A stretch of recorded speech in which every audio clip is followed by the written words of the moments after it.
consumer forecasting misconceptions, what it takes to be a trend forecaster, and how to manage contradicting trend insights. That and more on today's episode. Want to know what's next? For over 2 decades, we've led the world's most influential brands to create the right products at the right time for tomorrow's consumer. This is WGSN's Client Questions Answered. Hello and welcome to the show where our experts from around the globe unpack your biggest challenges. I'm Bethan Ryder, Executive Editorial Director at WGSN. Let's dive into our trend forecasting myth-busting special. Our first question comes from a client asking, what's the biggest misconception about the trend forecasting industry? Giving us their take on this topic is Maria, our client services expert in Bogota. Over to you, Maria. The biggest misconception about the trend forecasting industry is that we at WGSN just take a peek into our magic crystal ball to see what the future holds and translate it into the reports, trends, and even products.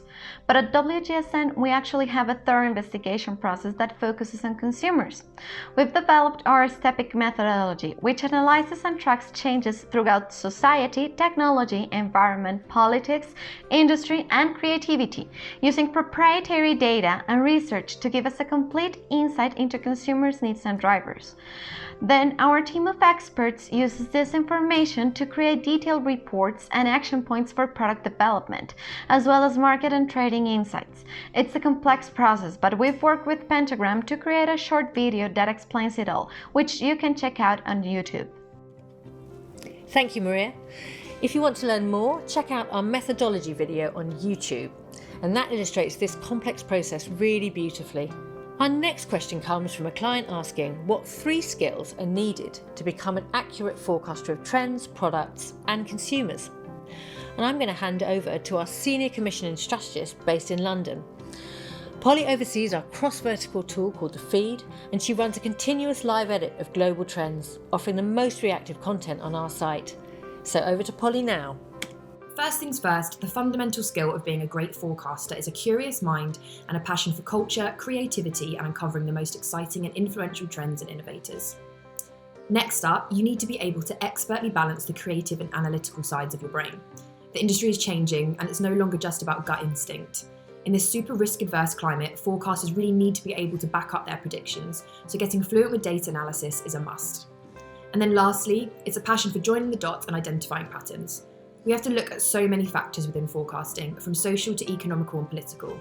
It's all well and good being able to spot a trend, but you need to be able to explain why that trend is happening, why have all of these factors come together to create this shift. Really great insights there from Polly. Our final question for today comes from a client asking, trends or forecasts can sometimes seem contradictory. For example, the rise in the metaverse and the outdoor boom. How do you reconcile contradictory trends? This is such a great question and one that comes up all the time. So we're going to head to Los Angeles to hear from Grant, our head of consultancy at WGSN. Over to you, Grant. Within geographic regions, within visions of the future, within individual consumers, we all behave in complicated, somewhat contradictory ways. For example, I now order delivery more and I cook more than I did pre-pandemic. I seek nature more intentionally and I spend more time on digital devices. So when 2 trend signals seem to be opposing, it doesn't necessarily mean that one of them is right and one of them is wrong, but it does invite us to re-examine how we are framing the trend. Are food trends ultimately about where the food is cooked? Or is what's driving food behavior a need for novelty, which leads me to order from new restaurants and to cook new recipes? There's a Walt Whitman quote that speaks to this. He says, "Do I contradict myself? Very well then, I contain multitudes." I do love a bit of Whitman, and so true, Grant, so thank you. That's it for this week. If you have any questions or comments you'd like answered, please pop them in the comments box for our team. I'm Bethan Ryder, and I'll see you next time.